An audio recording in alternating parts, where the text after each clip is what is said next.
This is actually the completion of a metaphor I had a while back. Speed it up. If you're driving down a long straight road in Texas and happen to look out your window and see a giant group of buzzards all circling in the same plot of dirt, chances are you're going to find something if you went over there and took a look. Giant group of buzzards circling something. Now, the buzzards are a metaphor for all these people talking non-stop shit about me. Point me out, telling you to stay away from me. That was a snake. Damn it. I finally had a snake. Been looking for one too. Looked like a giant gopher snake though. Why would that many buzzards be all over a piece of a gopher snake though? Yeah, gopher snake. Looks like it got chopped up in the lawnmower.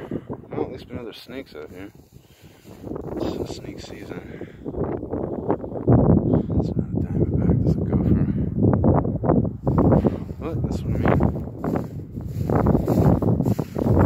Not a chopped up gopher snake. This is probably a bad metaphor to try to put on camera, but... Oh, my fucking cup. This is the second time I've lost this cup in the riverbed and found it.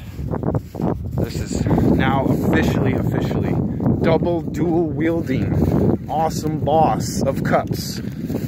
Lost in the freaking Milo of the butthole of the earth, Lompoc, California. Found freaking twice. I'm loving it. God, if I could just find a woman to drink out of. You damn right. Someone like Ichiban, Harvard, Italian wooden dragon. I'd seriously make you sleep in a lazy boy just so I could like turkey baste my coffee up inside of you and plug it till you get it warm and then just